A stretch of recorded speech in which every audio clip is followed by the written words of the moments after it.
पाकिस्तान से एक बड़ी खबर सामने आ रही है। पाकिस्तान ने अपनी नई राष्ट्रीय सुरक्षा नीति में बड़ा बदलाव कर दिया है। पाकिस्तान ने कहा है कि वो अगले 100 सालों तक भारत से बैर नहीं करेगा। साथ ही कश्मीर के मुद्दे के बजाय ज्यादा ध्यान व्यापार और बिजनेस को बढ़ाने की तरफ देगा। आपको बता दें कि पाकिस्तान इस वक्त सबसे बुरे दौर से गुजर रहा है।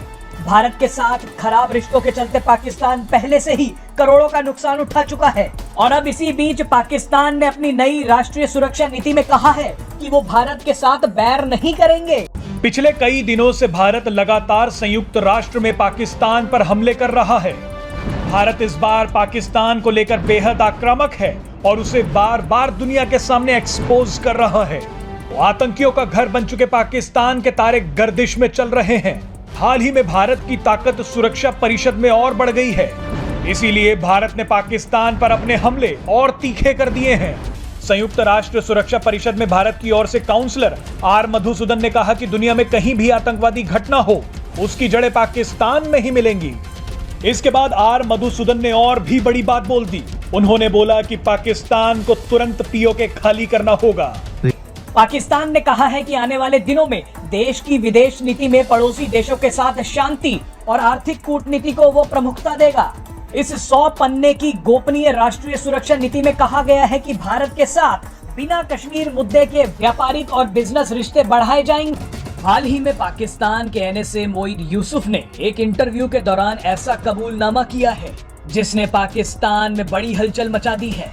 एनएसए मोईद यूसुफ ने माना कि पाकिस्तान कर्ज के जाल में फंस गया है और अब उसे दूसरे देशों की शर्तें माननी पड़ रही हैं।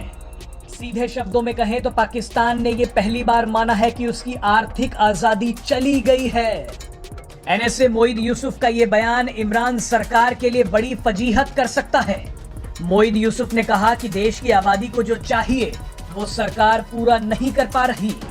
ऐसे में हमें बाहर कर्ज के लिए जाना पड़ता है और जब हम बाहर पैसा मांगने जाते हैं तो हमारी विदेश नीति प्रभावित होती है।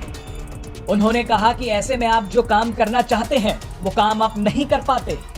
मोईद यूसुफ ने कहा कि आर्थिक स्वतंत्रता किसी मुल्क में तब तक नहीं हो सकती जब तक आप आर्थिक तौर पर स्वतंत्र ना हो। आपको बता दें कि इंटरव्यू के दौरान मोईद यूसुफ ने अमेरिका का नाम लेते हुए ये तो कह दिया कि उनकी आर्थिक आजादी चली गई है, लेकिन चीन पर वो खामोश रहे जो असल में पाकिस्तान की बर्बादी का कारण है। पाकिस्तान की चीन पर खामोशी ये साबित करती है कि उसकी आर्थिक आजादी ही नहीं बल्कि बोलने की आजादी भी छीनी जा चुकी है।